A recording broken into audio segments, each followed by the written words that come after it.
మహారాష్ట్ర ఎన్నికల ప్రచారంలో తెలంగాణ కాంగ్రెస్పై ప్రధాని మోడీ కీలక వ్యాఖ్యలు చేశారు. తెలంగాణలో కాంగ్రెస్ అధికారంలోకి వచ్చి ఎన్ని రోజులైనా రుణమాఫీ చేయలేదని రైతులు ప్రశ్నిస్తున్నారని అన్నారు మోడీ. అటు రైతు రుణమాఫీపై సీఎం రేవంత్ స్పందించారు. 2 లక్షల అప్పున్న ప్రతి రైతుకు రుణమాఫీ చేశామని అన్నారు ముఖ్యమంత్రి. రుణమాఫీపై ఇద్దరు నేతలు ఏమన్నారో ఒకసారి చూద్దాం. हर चुनाव से पहले कर्ज माफी का झूठा वादा कांग्रेस का पसंदीदा हथकंडा है। तेलंगाना में ये लोग कर्ज माफी का वादा करके सत्ता में आए, लेकिन सरकार बनने के बाद इतना समय गुजर गया, अब किसान कुछ पूछ रहे हैं कि उनका कर्ज माफ क्यों नहीं हुआ।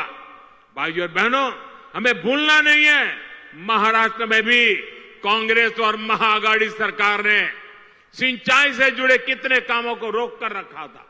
जब एनडीए सरकार आई, उसने इस दिशा में तेजी से काम किया.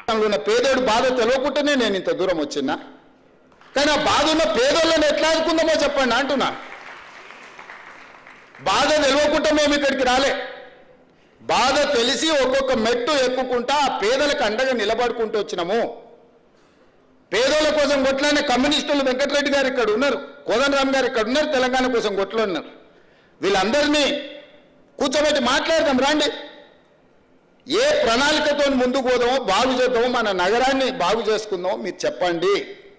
ఏది చేసినా అడ్డం పడి శనీశ్వరులాగా, శని కాలకే మూటలాగా ప్రభుత్వం ఏ కార్యక్రమం చేసినా, రైతు రుణమాఫీ చేసినామే 25 రోజుల్లో 18,000 కోట్ల రూపాయలు 22,22,663 మంది రైతులకు 2 లక్షల అప్పున్న ప్రతి రైతుకు మాఫీ చేసిన నేను.